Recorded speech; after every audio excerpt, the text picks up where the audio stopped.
Welcome to this episode of the John Henry Westen Show. I'm your host, John Henry Westen. This week, we are going to be talking about something that is really a shame to Canada. We have found out that the number one porn provider on the internet, the most disgusting thing, happens not in the United States, like money would like to think, but right here in Canada. We're going to be talking about it. Stay tuned.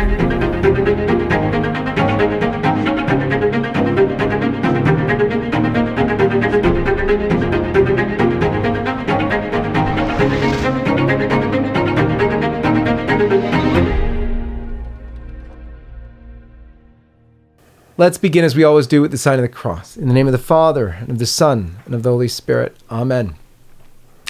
I'm here first of all with Georges BoucherMe. Georges BoucherMe is the president of Campagne Québec Vie, which is the pro-life movement in Quebec, Canada. And he's got some very interesting things to tell us about. In fact, he discovered that this company is actually in Montreal, Quebec, where he's from. And Georges, why don't you tell us about it? Well, it all began when we were fighting the sex ed course in Quebec. So recently, the government of Quebec was trying to put forth this sex ed course, and the students, the Montreal parents, were trying to fight the sex ed course. So in the midst of researching about sex ed, somebody came to me and they said, well, did you know that there is a company in Montreal, and they're the biggest porn providers. They're the ones that are responsible for Pornhub, and they're right here in Montreal. And I said, what? Really? Incredible. Nobody has ever heard of this. And so I dug a little bit, and then recently I found documentaries and other articles talking about this company called Geek, and it turns out that this is the single largest porn company in the world, and it's right here in Montreal, Quebec, of all places. Unbelievable. Canada always thinks of itself as so wonderful and good, not, into the always profit gearing at the expense of people like they are in the United States, everybody says. But here it is, the most exploitive, disgusting thing going on the internet. Where is it? It's in Canada, right in Quebec, in the heart of Canada. So let's tell us about what you found. Well, so basically, the reason it's in Montreal is that Montreal is a programmer and geek hub. It's a place where all the programmers go because there's lots of software companies like Ubisoft for video games, and there are very high-level universities like Concordia University, McGill, Université de Montréal, and even UQAM. They all have very highly qualified programmers that come out of these schools. And so there were students going to Concordia University around 2003. So they are Stéphane Manos, Wissam Youssef, and Matt Kieser. So those were university students at Concordia. They were programmers, they were coders, and they decided that they wanted to make a little money on the side. So they started building websites, and they started building what are called TGP, or thumbnail gallery websites. And they started making a lot of money just by doing that. And then what their specialty is they were good at coding what are called affiliate networks. So basically, porn sites work like funnels. Like all sales, you have the product that you want to sell, but you also want to funnel potential buyers into your website where they finally make the purchase. And porn sites do this by having a lot of free porn sites. So people start with the free stuff, and then eventually they get led on to buying porn. And the free sites want to get a commission from those sales. And the algorithms involved in doing all that are actually quite complex. And the means for funneling people are actually quite complex and require high-level programming. And these young students had that high-level programming. So they were able to take an industry that was kind of behind the times technologically, and they brought it to the next level with these algorithms for affiliate networking and for also website construction. So before we had static sites with thumbnails, and then they brought it finally into the age of YouTube. So after 2005, when YouTube really hit the mainstream, they started Pornhub. And that allowed them to create the same kind of dynamic we saw with YouTube, but with porn. And that really mainstreamed it to such an extent that their company had 80 employees one year, then doubled the next year, and it just went crazy from there on in. Okay, so God willing, most of our viewers have absolutely no idea what this is. So tell us a little bit about Pornhub. What exactly is it? We've heard rumors from the United States that there's all sorts of filth. There's actually underage pedophile videos going up on Pornhub. What in the world is Pornhub? Okay, so the easiest way to understand it is that Pornhub is the YouTube of porn. Mm-hmm. So everything that we see on YouTube is basically, for the most part, uploaded by the users themselves. Okay. So I am an ordinary person, but I want to show a video of my dog doing a new trick. So I film my dog doing a trick, and then I upload it to YouTube, and then my friends and family and a lot of other people can end up watching it. It may go viral, meaning it may get shared to such a large extent that thousands and millions of people watch the video. So that's the essence of YouTube, and you put enough of these together, and you get thousands of videos uploaded to the platform and with millions of viewers. And what happens is that YouTube make their money not off the videos, because those are free. They make it off of advertising. So because they've succeeded in getting all these people to come to their site to watch the videos, well, then they feed these people advertising. And that's their business model. So in the same way, Pornhub works exactly the same way, except with porn. Okay. So the people in this business have obviously tried to hide themselves. I'd like for us to watch this video you did. You went out to the place in Montreal where Pornhub is situated, or where this new company is situated. They don't actually call themselves Pornhub. Why don't you set up the clip for us to watch? So the video was shot on Décarie Boulevard. It's a boulevard that splits Montreal in two, north-south, and there's a big orange julep. It's a big kind of a restaurant, diner, Montreal landmark. And across the street from that big orange julep is this shiny glass building. It's totally nondescript, 12, 15 floors, and no logos, no writing, nothing. And that is the location of what's called MindGeek, which is the parent company for Pornhub, YouPorn, and a lot of other dozens and dozens of other porn businesses. And so at that location is where we were. It's a kind of a multicultural neighborhood in Montreal. And we asked questions around that building. We asked people, do you know this building? Know people who they are? Do you know MindGeek? And nobody had a clue who we were talking about. Yeah, amazing. All local to there. We're going to take a look at that clip in just a second, but also they're concealing themselves online. If you look up MindGeek, what do you find on the internet? Well, you find just vague statistics on what they achieve, but you see nothing as to what they're actually doing, which is pornography. You see nothing about that. All you see is, we are the future of content delivery. We have this kind of performance. We have these many views, but you have no idea what they're doing. Yeah. They look just like a tech company, nothing else.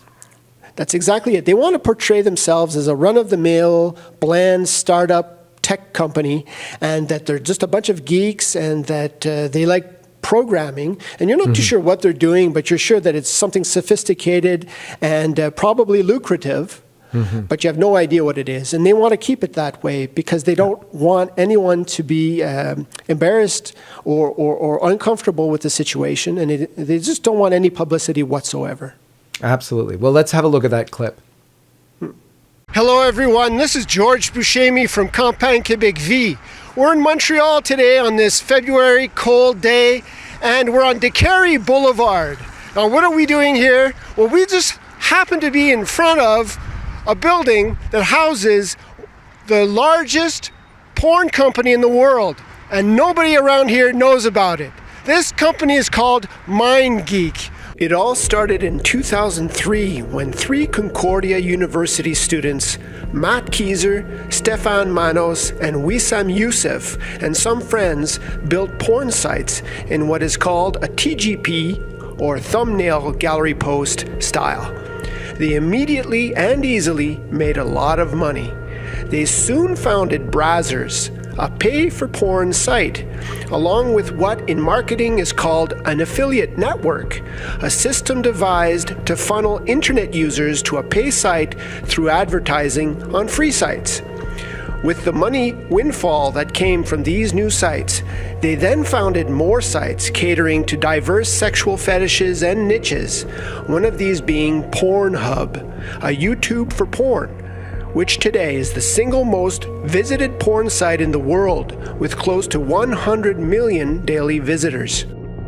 Their workload trebling from their business success, they began hiring anyone around them willing to make a fast buck, starting with friends and family.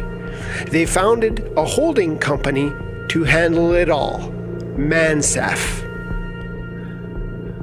From 80 employees in 2007, their workforce nearly doubled every year to 250 in 2009. In the meantime, a young German entrepreneur and self-proclaimed geek named Fabian Thielmann, a programmer since he was 17, had begun leveraging his expertise at affiliate tracking and management in the burgeoning internet porn industry. In 2006, he cashed out of a company he had co-founded and began acquiring some of the porn companies he had become familiar with.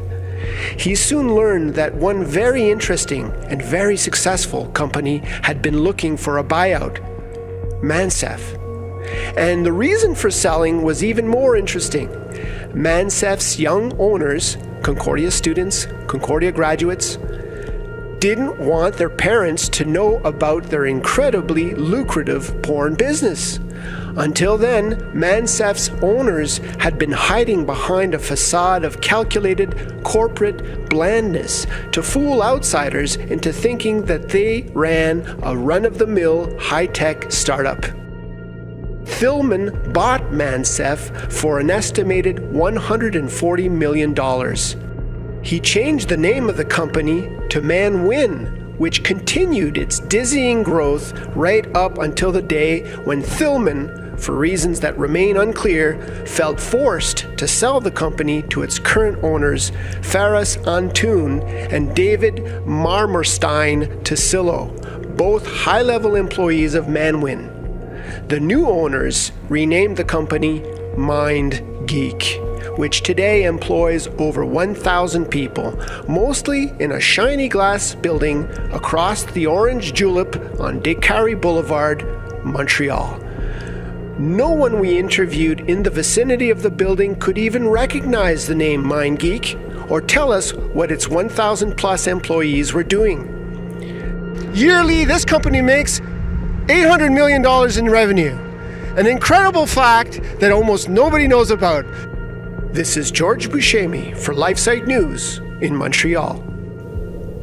So there we saw all sorts of people having no clue what this place is, a very expensive looking building right in the middle of Montreal, and yet nobody knows what it is. Tiny, insignia of Mind Geek, whatever that's supposed to mean, just concealing themselves. Now, you were telling me that they also conceal themselves elsewhere. We looked at their headquarters in Montreal, also at their website. Where else are they, and how else are they concealing themselves? Well, as far as I can tell, they have offices around the world. They have some servers in Dublin. They have other locations elsewhere in Europe, but according to the documentaries I've watched, and I've seen a documentary done by a local journalists at La Presse, and when they go and knock on the doors of these different places, just nobody's there. They might have 4 employees. They just kind of keep the lights on. These are all kind of, they look phony. They don't look like real places. All the action seems to be happening at the Montreal location on Descaries Boulevard. There's about, it's estimated that there are about 1,000 workers at that location. Wow. And what are they all doing, these 1,000 people? Now, according to the job advertising, so if you go to the website, for example, Glassdoor, and they advertise for all these sorts of jobs, and people who have worked at that location also leave reviews. And for example, there's a content formatter job. And it's kind of humorous in a sad way that the person says, well, now to tell you the truth, what this job is, content formatter, and because when you apply for a job, it doesn't say anywhere that it's for porn. So that person is saying, well, the content formatting job actually is you watching underage porn all day and deleting the ones that are against the law. And that's basically your job. So there's that kind of job. There's other, but mostly it's programming. It's programming the websites for cell phone usage, for tablet usage, for desktop usage. It's getting the servers to be able to support the load of all those videos being uploaded by different people who are uploading either porn of themselves doing sex acts or pirating things and uploading porn from other companies, which is a big problem for these other porn companies that are being pirated. So their films are being stolen and then uploaded to this, and people can watch them for free. And so it causes a problem for other porn companies. That's another side issue. But these jobs are mostly programming, and then there's content formatting, and then there's what you call A/B testing. So some thumbnail clips, are they more alluring than others to get people to click on the video? Well, these tests are done. So lots of optimization and making the experience the most addicting possible, basically, getting people to come back. And so that's why 100 million people, 100 million visits day after day come to these sites. Unbelievable. Unbelievable. Our Lady did say more people go to hell because of sins of the flesh than for any other reason. And this is an unbelievable influx into the homes and hearts and minds of many people that are being lured into hell, into a totally distorted view of sexuality and of women and men, for that matter. How can this go on with the police being there? Is there no action by police against this? Because, obviously these videos are illegal. What are the police doing there in Montreal? I haven't heard of any police action whatsoever taken. The reports that I've read, the articles that I've read from local media have not said a thing about what the police think of all this. I know that in the some articles online, they do, Mind Geek, they do try to say that they are complying to all the child porn laws and they're taking proactive actions in order to eliminate all this. But their whole business model is depends on other people doing their dirty work for them.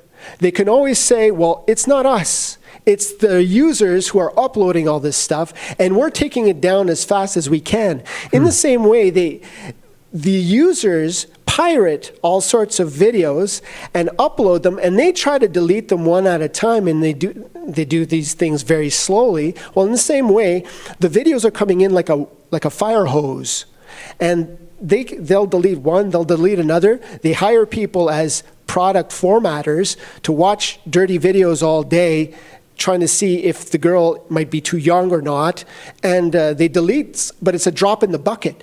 And so the fire hose of dirty pornography, sometimes child pornography, just floods the internet, and they try to take it off. So they show their quote-unquote good faith by trying to take these videos down, but it can never be fast enough because day after day, 100 million viewers some of whom, many of whom, thousands and millions of whom, upload their own videos, their own things.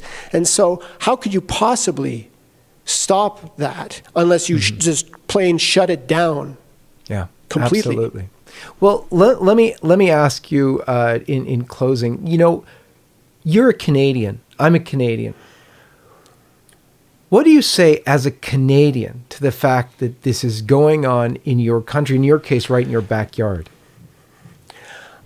I just think that it's a betrayal. Clearly, the authorities are embarrassed by this because we have other tech companies that are celebrated, they are championed, they are boasted about. The government keeps talking about them, promoting them so that people come to Montreal to do programming. And they say, here is this company, here is that company, come to Montreal. And they're proud of. Whereas this one, nobody talks about MindGeek. You've never heard about MindGeek, but it's a huge company that makes $800 million a year. So I have to think that they're embarrassed, and something more sinister might be going on. Every year, for example, there's the Formula One weekend in Montreal, and everyone knows that prostitution spikes during that time. And MindGeek is very big on throwing big parties during that time. And that's been confirmed by local media. And so we can imagine that maybe certain persons of prominence are invited to these parties. I can't say for sure, but maybe there's corruption at work. Porn companies have been known to have associations with the underworld. And so this is not to be excluded. I have no certainty because we just can't learn very much about companies like this that operate in such an opaque fashion. So I feel that betrayed by the authorities. The authorities just want to sweep this under the carpet. They're embarrassed by it. They profit from it clearly because there's 1,000 jobs, and the founders of what became MindGeek also give money to their alma mater, Concordia. So we see how they throw their money around, and they may be by doing that, they may be buying complicity. But I think that the authorities should take a second look at MindGeek and its effects on society, because these effects are indeed devastating. Absolutely. Devastating for men, women, children, for families all over the world. And it's true. It's having an international, global impact for the negative coming right out of Canada, to our great shame. Speaking of embarrassing, you told me something really quite stunning about the shame involved in this whole thing, even from its founding. Tell us about that. Yeah. Well, basically, the three founders, Stefan Manos, Wissam Youssef, and Matt Kieser, they were conservative kids, Ralph. They had values, and they were, at the core, embarrassed by what they were doing. Because, in fact, they had never told their parents. And that was one of the main reasons why they had to sell the company to Fabian Thielman, who eventually bought it off of them for $140 million. But before they had sold the company, they were trying to kind of just project it as a startup. When their parents asked them how they were making all this money, they were saying, well, we're building websites, and they wouldn't explain what. And they would just hide it. Like, for example, whenever their parents were invited to the workplace where they had their offices, where at the time it was called Mansef, before it became MindGeek. So the Mansef offices already had dozens and scores of people working there, and it was in a shiny office building. And whenever the parents were invited over, they would have a code word. So when friends and family came to the office, they had this code word, and everybody on the floor had to switch off their screen or change the program so that whatever was on the screen would be changed for something innocuous. So they were completely embarrassed about what they were doing. They didn't want their parents to know. And when it became impossible to hide or impossible to handle, when it just got too big, and even their security was threatened because of their copyright piracy, and companies were threatening them, well, at that point they said, let's just get out of this altogether. And they sold to a German investor for $140 million. They cashed out and they disappeared at that point. So it just shows that these people just got into something for the money, but they did not like it. They're embarrassed by it, and to this day, they just don't want to be associated with it at all. When you read on their personal or other ventures, they have gone on to other ventures. They don't mention what they did and how they got their money. It's a big mystery, and they want to keep it that way for obvious reasons. Well, let's pray that some of that same shame rubs off on the current owners. Who are the current owners right now? Well, there are two people. It's Ferris Antoon and David Marmerstein Tasillo. And they're currently the owners now. They used to be high-level officers in the company before it became MindGeek. So when it was Mansef, it became Manwin when the German Fabian Thielmann bought it, and they were high-level employees under Fabian Thielmann. Okay. Let's hope some of that same shame rubs off. Canada can pressure the government to end this horror coming out of Canada, infecting and spreading this real virus and plague throughout the world.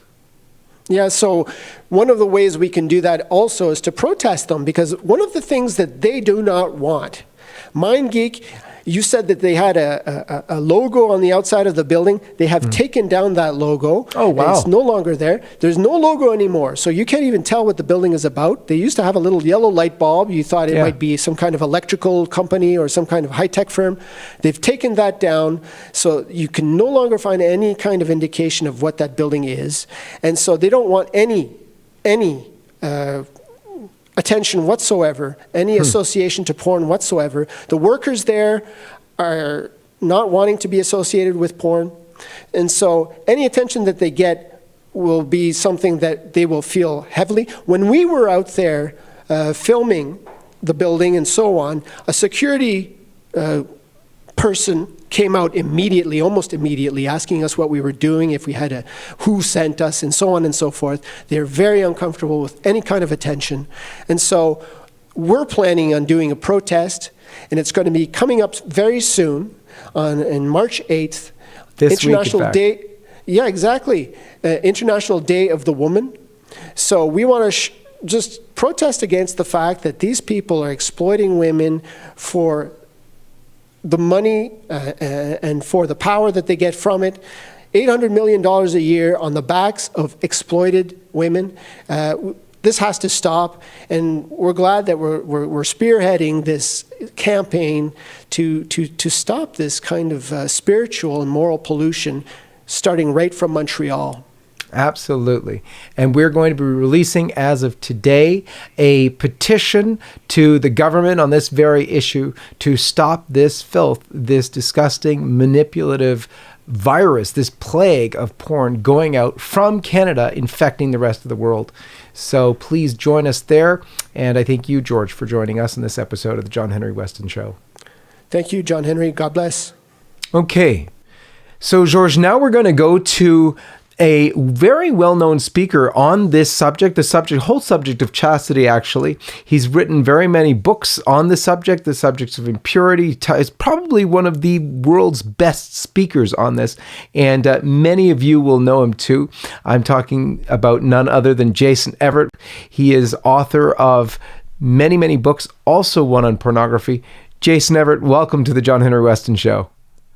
Thanks for having me on. That's great. Now, we've been talking on this program about the group in Canada called MindGeek. It's actually the company which puts out Pornhub, the largest pornography website on the internet.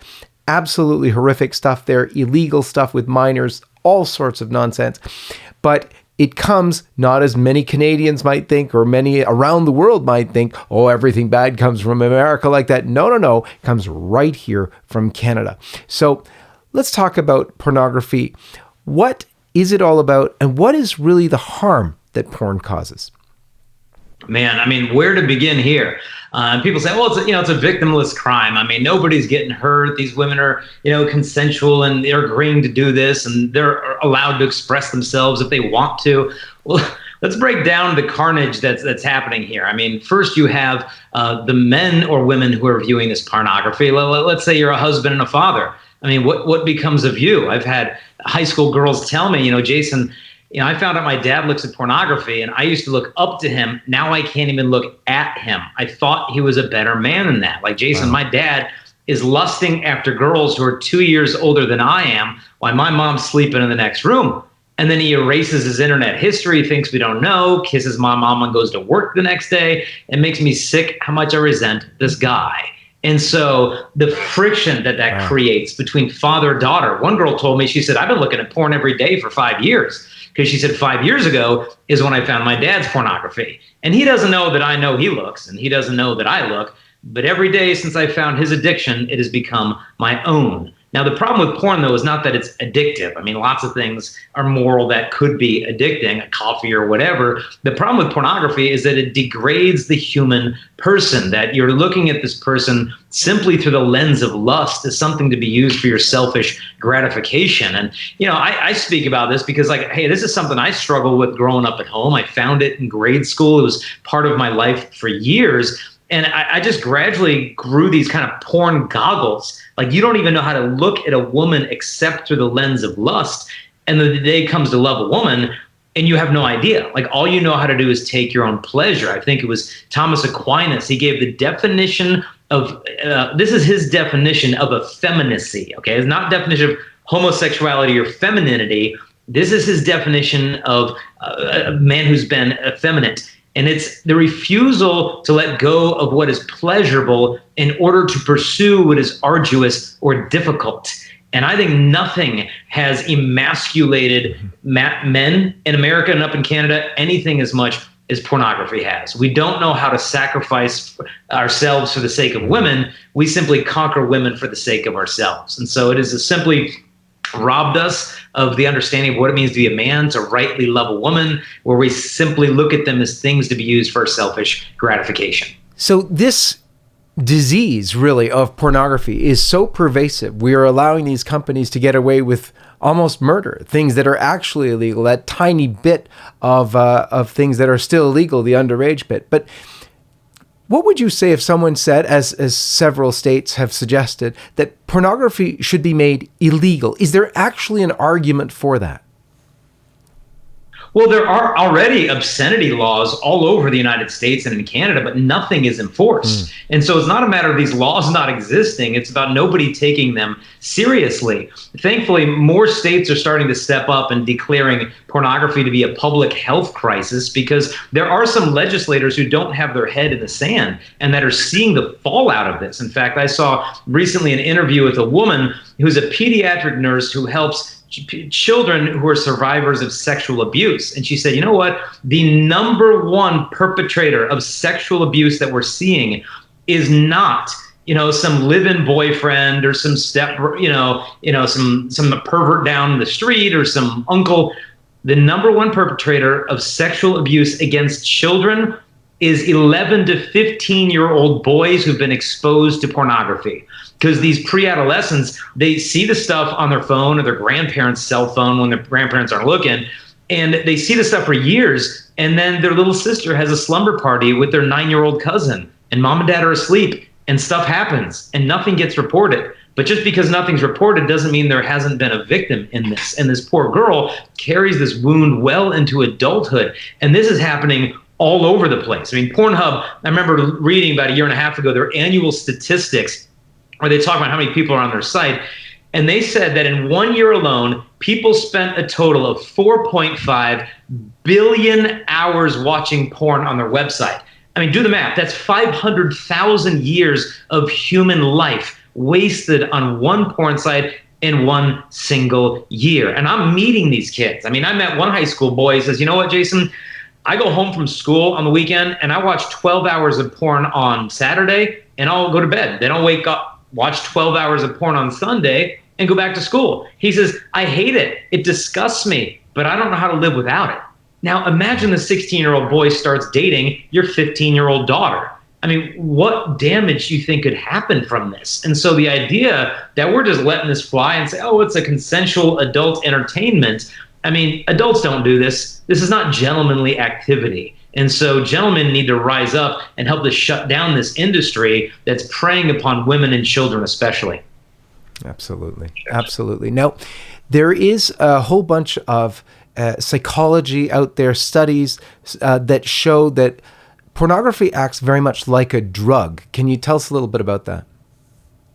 Yeah, I mean, you look at what's going on in the studies, they're showing that the parts of the brain that are impacted from pornography use are the same as when someone's taken heroin or cocaine. And so it's not simply a spiritual battle or a emotional battle or whatever, temptation, lust. It's a physiological thing that we're tapping into here. I remember St. Paul, he says, don't you know that every other sin that a person commits is outside their body, but the immoral person sins against their own body. And so one of the things that it does, in a sense, is it resets the pleasure thermostat of your brain, that you need greater and greater levels of excitement to achieve the same high. Because if you think about it, some 18-year-old college kid's dorm of looking at pornography can see more flawless women's bodies than any man in history could have seen in hundreds of lifetimes. And he gets that in one afternoon. Well, he's back the next day, back the next week. You do that for a couple of years, and then you jump into marriage thinking you're going to be captivated by one until death do you part. It does not happen. You have trained your brain to be addicted to mental polygamy. And it's not a matter of, well, your wife can't compete with these women. No, these women can't even compete with these women, because it's not like a man is faithful to one pornographic image and no others. After 30 seconds, he's bored and on to the next one. He has trained himself to be bored with the most flawless supermodels in the world. Needless to say, this is not going to fare well for him or for any future partners. Mm-hmm. Absolutely. This was one of the reasons why, when Our Lady came to warn us in 1917 with the children of Fatima, she said that more souls go to hell because of sins of the flesh, sins of impurity, than any other sin. Yeah, it was Saint Alphonsus Liguori said that when the raven finds a dead body, the first injury that it inflicts is to pluck out its eyes. And then he said the first injury that impurity inflicts upon the soul is to take away the light of the things of God. Meaning, if you're blessed and pure in heart, you can see God. If we're not pure in heart, not only will we not see him in this life, we're not going to see him in the life to come. Mm-hmm. Absolutely. Now, some of the spiritual writers on pornography or impurity talk about dulling the mind. Is there any evidence for that as well?